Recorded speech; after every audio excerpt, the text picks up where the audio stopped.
Welcome back, ladies and gents, to a brand new episode of our League of Legends Top 5 Plays. My name is Parv, and I'm here to show you some of the best plays submitted to us from all corners of the globe. So without further ado, let's kickstart this episode off with Xenobass playing a Manly Thresh.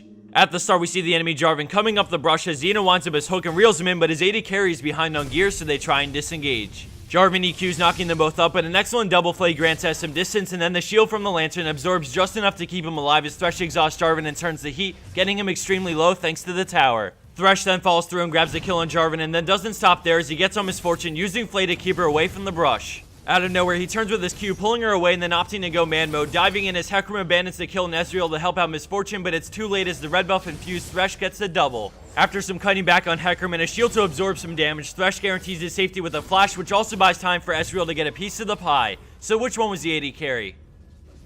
Coming in at our number 4 play, we have Nai with Sean Lee Sin with a beastly gank on bottom lane. We see him emerge out of the jungle, catching them out of position as he war jumps behind Miss Fortune, kicking her straight back to Nunu, which allows the free snowball. He then moves into position and lands a Sonic Wave, finishing Miss Fortune before he flies the Kassadin, using his passive for the couple quick auto attacks for the double, and then he immediately flashes just in time, escaping tower range. He knows Mordekaiser must be roaming down, so with some good predictions and a little luck, a final war jump allows him to slip by Mord without taking a single hit. A beautifully executed gank by Jungle Lee Sin on bottom lane allows him to clean up shop, earning him the double kill, but now we're going to switch our focus to a mid laner in our number 3 play with Timmy Nat on Lissandra. We see Nautilus charge straight at her right off the bat, and despite having no ward, she quickly reacts and escapes to the tower, but Nautilus pursues as they both land their Qs, and then he roots her into his ultimate. Kha'Zix flashes in, but she flashes back, ulting herself to not only deny their kill, but to also damage him just enough to pick up the kill with the help of the tower. Playing it safe, she stays back and analyzes the 1v1 before summing up the courage to somehow go back in, ready to outplay. All of a sudden, she lands the Q she needed, followed by EW Ignite into a reactivate on her Glacial Path to dodge his hook, all while holding him in place, which is more than enough to leave this Nautilus seeing stars. Moving right along into our number 2 spot, we switch gears from an amazing solo play into an epic turnaround teamfight with surprise boxers on Morgana.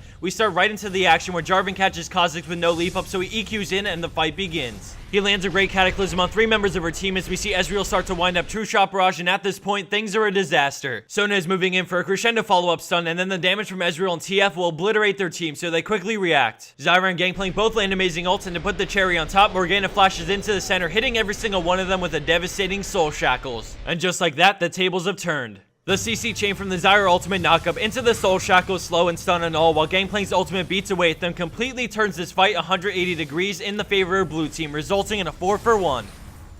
And for our number 1 pro play for this week, we have 935318X with an amazing clip that really shows off what a Master Draven can do. After his Leona gets hooked in and killed, he's left at 2v1 as he kites back, catching axes while dealing massive damage to Tryndamere, forcing him to retreat. He sits on Blitzcrank for a while before we see more enemy players headed his way, but he boldly chases into the enemy team, grabbing the kill, and then he tries to peace out, but he knows he must fight because he can't escape Ashe. He waits for his Q to come up before turning around on Tryndamere, getting the double as he catches the axe and fights it out with Barrier, making sure to catch every axe so that he packs a bigger punch and can keep his W up. At this point, I ask myself, how? Well, that's how. The chase on Blitz, waiting on his Q to turn on Trynd, and catching axe after axe in absolute mayhem earns his Draven the 1v4 quad and the number 1 spot. And for the bonus clip of the week, we have Brownie on Vi, who ults to go for the kill on Udyr, but it ends up having an epic side effect which secures another kill. Thanks for watching, everyone, and a special thanks to everyone who patiently waited for the RP from their number 1 plays. We've sent all the codes to everyone, so check your email addresses you submitted your clip from to enjoy your ride points. Take care, and I hope to see everyone back here for episode 140 of our League of Legends Top 5 Plays.